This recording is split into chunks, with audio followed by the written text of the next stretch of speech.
பொறுக்கிறவன் 2 பொண்டாட்டி வச்சிருக்கான், கூட்டுறவன் 4 புருஷன் வச்சிருக்கான், காசு இல்லாதவங்க கூட 10 பொண்டாட்டி 10 புருஷனோட ஜாலியா வாழ்றாங்க. எங்கள்கிட்ட காசு இருக்கு, நாங்க வச்சுக்குவோம், வச்சுக்காம போவோம். உங்களுக்கு என்ன அரசியல் தானே, ஓட்டு தானே, ஓட்டுக்குள்ள வச்சு நீங்க சமாளிக்கணும். இது சீக்ரெட் மேரேஜ் தான், நம்மளுக்கு ஒண்ணும் இல்ல. அந்த சங்கீதாவுக்கு இப்பதான் நேரமே கிடைச்சிருக்கு. ஸ்டாலின் சங்கீதாவோட கரெக்ட் பண்ணி காசு கொடுத்துருப்பான். எலெக்ஷன் அன்னைக்கு வந்து நீ கரெக்டா டைவர்ஸ் வாங்க வந்துரு, நான் உங்க 2 பேருக்கு டைவர்ஸ் வாங்கி கொடுத்துறேன்னு ஸ்டாலின் தான் சொல்லிருப்பான். வாசத்துல என்ன பேசணும்னு எனக்கு தெரியல.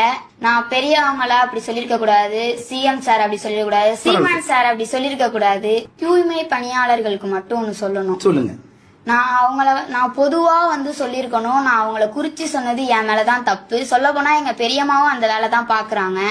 எனக்கு வயசுக்கு மீறினவங்கள நான் அப்படி மரியாதை இல்லாம சொல்லிருக்க கூடாது. எல்லாரும் என்ன மன்னிச்சிருங்க, நான் தப்பா பேசிட்டேன். எனக்கு இப்போ ஒன்று கொடுக்க போறேன்.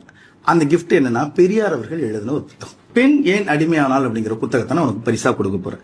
இந்த புத்தகத்துல என்ன இருக்குன்னா, பெண்கள் ஏன் இன்னும் அடிமையாவே இருக்காங்க, அவங்க மேல சுத்தி இருக்கிற சங்கிலி அருகணும்னா அவங்களுக்கு தேவை கல்விதான் அப்படிங்கறத பெரியார் சொல்லியிருப்பார். அதைத்தான் நானும் உனக்கு சொல்றேன். இப்பல இருந்து 12வது முடிக்கிற வரைக்கும் ரோஷினி அற்புதமா படிக்கணும். படிச்சு முடிச்சதுக்கு பிறகு உனக்கு ஓட்டு போடுற வயசு வந்ததுக்கு பிறகு நீயே ஒரு கட்சியை தேர்ந்தெடு. அப்ப இருக்கிற தெளிவுல நீ தேர்ந்தெடு, யாரு சரியா இருக்கா, யாரு நமக்கு செய்வா அப்படிங்கறத நீ தேர்ந்தெடு. பெண்களுக்கு கல்வி எவ்வளவு முக்கியமோ அவ்வளவுக்கு அவ்வளவு அரசியல் புரிதலும் முக்கியம்.